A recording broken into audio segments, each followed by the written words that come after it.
যার কাছে ধৈর্য নাই, সহ্য নাই, মেনে নেওয়া নাই, মানিয়ে নেওয়া নাই, তার কাছে কখনো নিয়ামত আসবে না। এই ক্ষেত্রে আমাদের অনেকের মনের একটা চাপা প্রশ্ন থাকে, জানতে চাওয়া যে ধৈর্য তো অনেক ধরেছি, আর কত ধৈর্য ধরবো, সহ্য তো অনেক করেছি, আর কত সহ্য করব। হাজার দিকে উত্তর না গিয়ে একটা উত্তর দেওয়ার চেষ্টা করি, মাথায় এবং মনে বসিয়ে রাখবেন যদি ভালো লাগে। ধৈর্য ততক্ষণ ধরবো যতক্ষণ আমাদের রব খুশি না হয়। সুবহানাল্লাহ।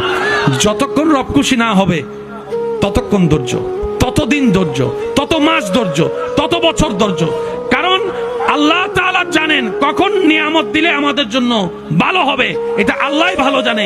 ওই হুকুম আসা পর্যন্ত অপেক্ষা করতে হবে, এটার নামই ধৈর্য। কোনো হা হুতাশ করা যাবে, আফসোস করা যাবে? আল্লাহ দিল আলহামদুলিল্লাহ, না দিল আলহামদুলিল্লাহ। সুখ আপনাকে খুঁজতে হবে না, দেখবেন সুখ আপনার ঘরে নিজে থেকেই চলে আসবে। বলেন সুবহান।